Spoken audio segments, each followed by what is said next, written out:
going to be more than a race. It's going to be an event for survivorship. It's going to be an event where people can talk to each other openly and without shame and embarrassment, share their journeys, and that's really what it's going to be. The beginning of anything is always the hardest. The first day of school, the new job, the day you get your driver's license, the day you get the paperwork back from the IRS letting you know that you have achieved nonprofit status. Nancy Brinker knows all about beginnings and endings. Her life is truly storybook, turning tragedy into the most recognizable, influential, and largest breast cancer nonprofit in the world. I'm Suzanne Stone, and this is the More Than Pink podcast. Nancy Brinker almost doesn't need an introduction. She took a devastating diagnosis and created Susan G. Komen Breast Cancer Foundation. She has empowered millions of women to know they're normal, get screened, funded groundbreaking and life-saving research, not to mention changing the meaning of a color. Tell me about Susan. Well, she was simply the most wonderful, beautiful, sweet person, all in one package.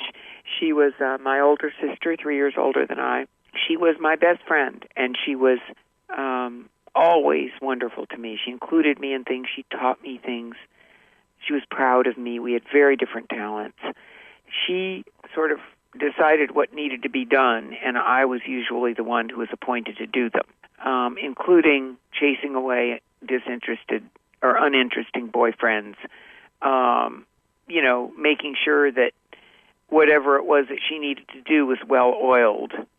And that included breaking her curfew or coming in a little late and she was just so cute. And everyone loved her. She had a wonderful group of friends, tended to be shy, but in fact there was a very strong core there. And you can imagine and we did so many things together. One of the very first things we ever did together in a charitable way that I remember, because our mother was always, both of our parents were always into doing what we could for the community. My father was a very hardworking small businessman, and Mother was very supportive of him, and she was part of a family that had been in Peoria since the late 1890s, middle 1890s.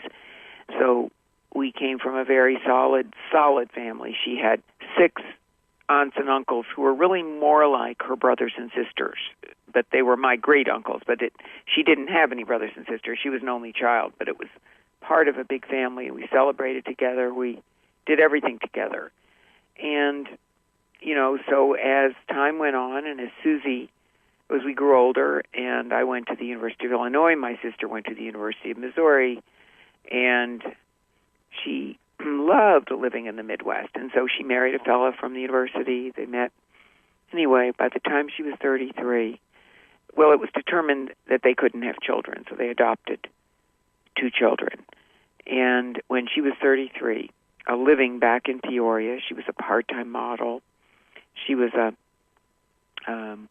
full-time volunteer. There was hardly a cause she wasn't involved in, and loved it.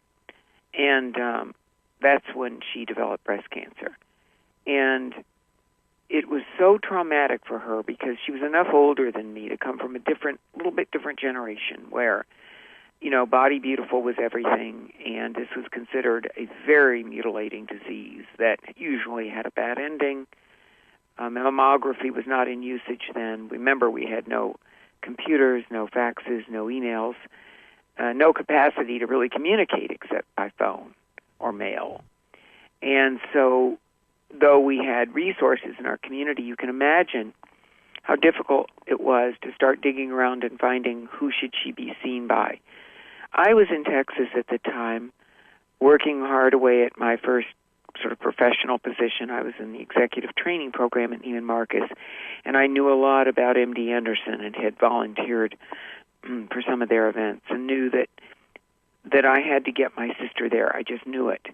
She was very, very reticent about going and preferred to stay at home with our family physician and the surgeon who treated her and told her she was cured after he had removed the first lump in her breast and done immediate reconstruction 10 days later, because he really thought it wasn't a large lesion, but it was obviously a very metastatic symptom of what she was developing. So the time came when we needed to, make a decision, and she was very slow about it, and it started metastasizing. And then we took her to Mayo. She decided she would go to Mayo's, and they sort of did an oophorectomy, which was removal of ovaries, knowing that so many times when young women developed aggressive disease, it was usually estrogen positive, and nothing really worked. She never really had any good news. And so finally we got her to MD Anderson, but it was very late. She was a stage 4 breast cancer patient by the time we got her there, and she was, the next 18 months to 20 months were extremely devastating for all of us. She had to spend a lot of time down there. They used every experimental therapy they possibly could, and she died August 4th, 1980, at the age of 36. And it was probably the saddest, most devastating thing in my life, because oftentimes a sister is like a second mother, and we had the best mother in the whole world and father, but we were a very, very close family, so we were all very devastated, as were her children, who were 6 and 10 at the time, and her husband. And right before she died, very diminished, she fought so hard, agreed to therapy all the way to the end, which none of it was to work, and later we were to find out why, because none of it was effective against the kind of a disease she had. She asked me if I would cure breast cancer and that nobody should ever have to suffer from it. She asked me that if when she got better, I would work with her to do a variety of things to make sure that the whole treatment process was better.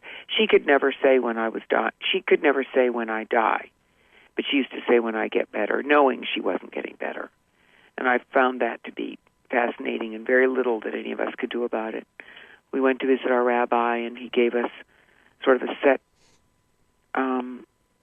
words to say to her, to make her know that we were empathetic, that we were there for her, but we never tried to convince her to talk about dying. That just, why? It was so clear what was happening. And I told her I would do everything I could, no matter how long it took, even if I did it for the rest of my life. And I just didn't know at the time that it would take the rest of my life. But it's been an amazing journey, and I'm very proud that in her name so much good has happened over the years. It's really incredible when you think about that simple conversation that you had at such a traumatic time. She clearly was the core, of your family, your best friend. What impact that promise has made for millions of women across the globe. Well, you're nice to say, and I hope it's right. I think it has made absolutely enormous impact in education, awareness, but more than that, just cultural, because we were so, we were a society then of people who didn't talk about, it was the big C. It wasn't cancer and it wasn't breast cancer. In fact, you couldn't use the word breast in Texas in the newspapers and newsprint, radio, or TV at the time. So the very first event we had by 1982, we had to call it an event for women's cancers. Wow. It was just shocking, And in fact, after we named the foundation, Susan G. Komen Foundation for the Advancement of Education, Research, and Treatment, there were some people who didn't want to put their names on the invitation because they felt it was embarrassing, or the husband felt it was embarrassing. I mean, it's just a very different time. Very different time. Yeah. What I think is so interesting, Nancy, is a lot of people probably make a lot of promises to family members, right, or friends who are at the end of life. Mm-hmm. But the difference for this one and for you is that you've kept your promise. Well, thank you. Mm-hmm. That's a huge thing. Certainly impactful. So you talk about the first race, that first grant of $28,000. Mm-hmm. Yeah, it was our first event. Yeah. What were the challenges around that? Well, I didn't know what to do, because if you looked around, we knew we weren't going to get support from the government, which everyone tried to get, because they thought we were a group of ladies who were what ladies do, have luncheons and teas and not really realize the enormity of the problem. That's number one. Number two, though the war on cancer had been announced in 1971, the total amount of funding for breast cancer research was only something like $28 to $30 million. And there was so little known about, the biology of the tumor. And we were very, very lucky with her oncologist and physician, Dr. George Blumenshine, who'd headed up the breast center at MD Anderson in those years, had steered us to Dr. Bill McGuire from San Antonio. I think you probably know that the largest breast cancer conference in the world now there was really Bill McGuire's inspiration. And he became the head of our first scientific review committee. And it was because of his steering us, this small group on that committee, into taking the small dollars we had at the time and only funding the very, very best research which would lead us to the conclusions which have brought us so much therapy and treatment today.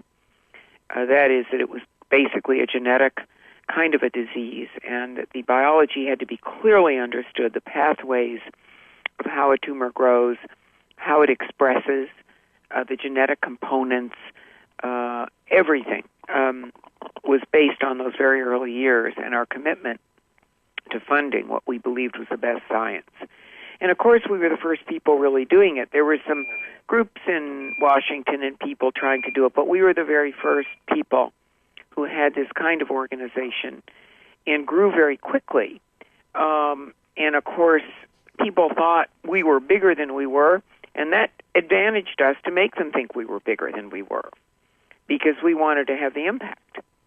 And indeed we did, and we were very excited about it.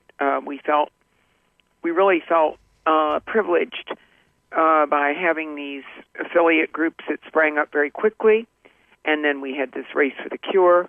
That was the first sort of walk-run event of its kind. People were just beginning to start running and walking and doing all those races and marathons. And everyone said, well, why in the world would anybody want to do a race when they don't even want to talk about it?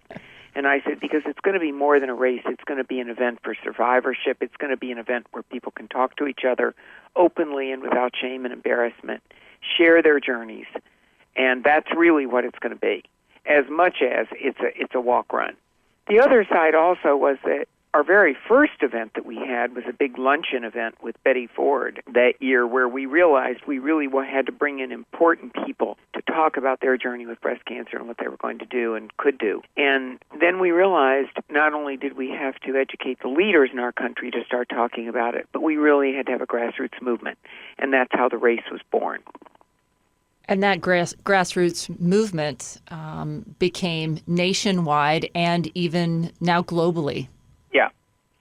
Yes. And so it's been quite a journey, and we've since that time we have many, many affiliates throughout the United States, partners in different parts of the world. We funded not just events but projects and community health and science in over 30 countries. We've been part of global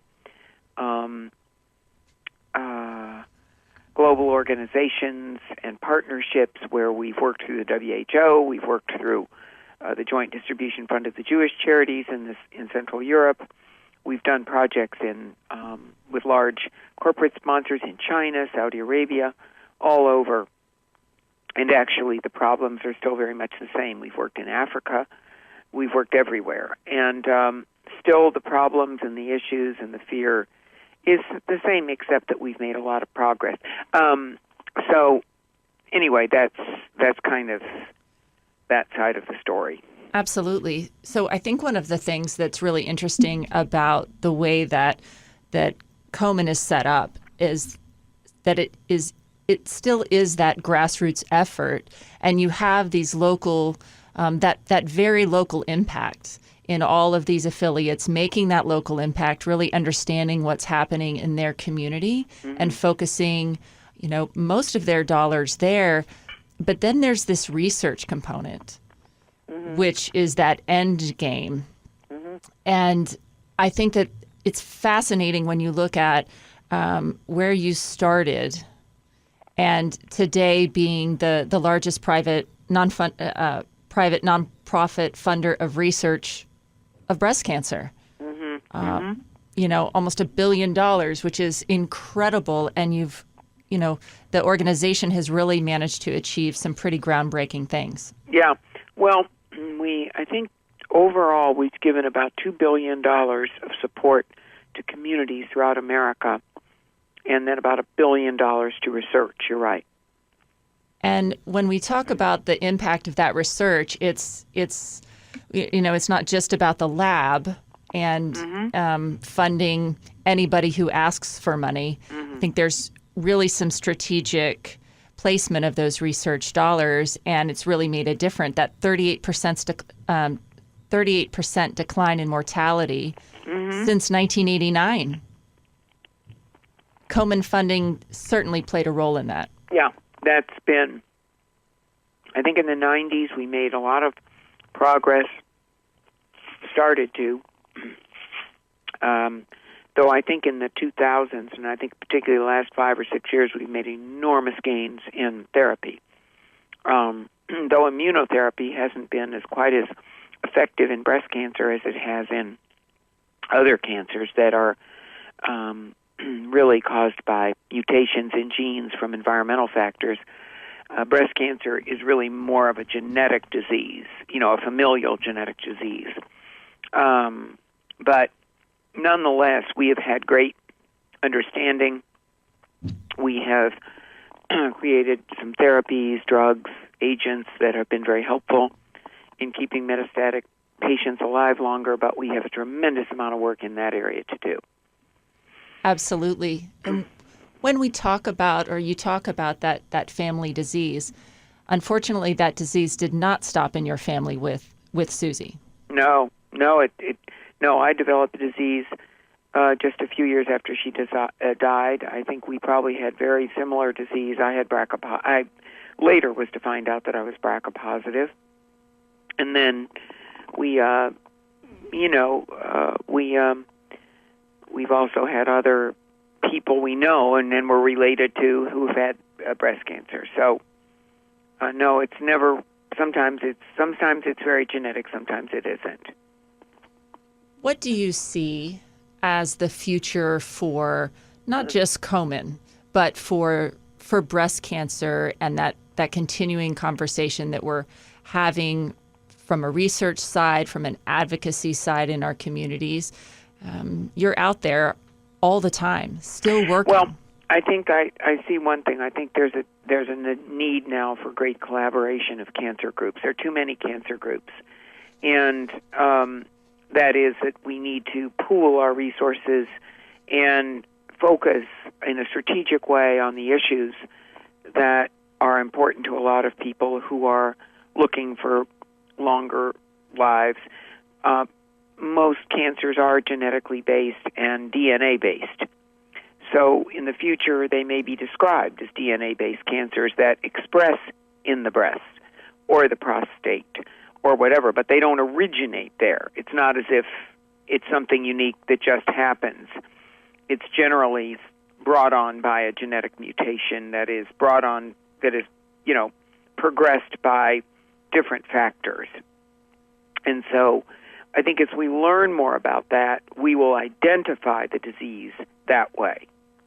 And it will be maybe called, rather than by body part, it will be described by the mutation that it is.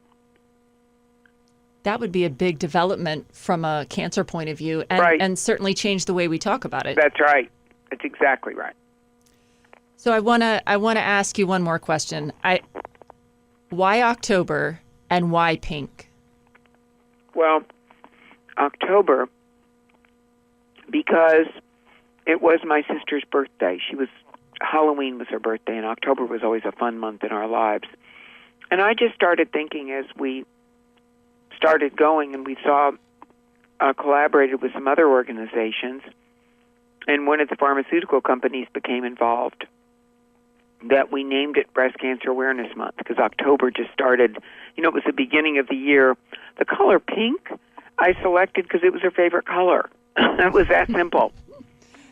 And then it caught on, and others started copying us. And using the ribbon and everything. But it was her favorite color.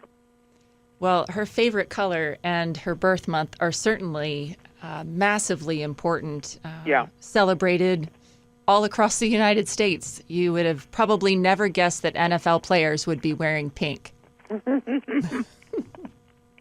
That's very true. And I think, not just the NFL, but all kinds of Major League Baseball, and more than that, just campaigns that people have had. And I think it's very gratifying because I think it's wonderful. There's been a lot of criticism about, it's all happiness put on top of it. But I don't really think that's true. I think pink is powerful, and I think people celebrate it because there is awareness and understand also that there's hope. You can't always surround people with lack of hope and think that's going to help anything. People need to know that there's an organization, a family of people, a community of people who are having some of the same issues and who are working on the same level, to do things. And when they see that pink ribbon, that's exactly what they think. Mm-hmm. Yeah. They absolutely think of that. That's right. So what would you say to somebody who is currently going through breast cancer treatment right now, maybe listening to this episode and kind of looking for that hope you were talking about? Well, I think that I would say, look, join us, find some area that you can work in that is going to be particularly joyful to you in that, or rather meaningful to you, and then just try very hard to stick with us. Things don't happen overnight, but it's really important that people have an opportunity to know that they are wanted and needed, and their direction is really important. Their passion for this is really important. A Promise Kept has turned into hundreds of thousands of lives saved. It's changed the color pink from simply signifying that it's a girl to empowering people to share their story of breast cancer. How amazing it would be if all promises had that kind of power. Thank you, Nancy. And a big thank you to iHeartMedia for making each and every podcast you'll hear right here happen. Thanks, Mike, for making sure the knobs are turned just right. Thanks to the Komen Austin team, who helps every day make a difference in Central Texas. Susan G. Komen Austin is an affiliate of the Susan G. Komen Breast Cancer Foundation. If you need resources, information, or just have a comment about this or any of the episodes that you listen to, reach out. You can find us at podcast@KomenAustin.org. And of course, visit us at KomenAustin.org. We'll talk to you next time. And remember, always be more than pink.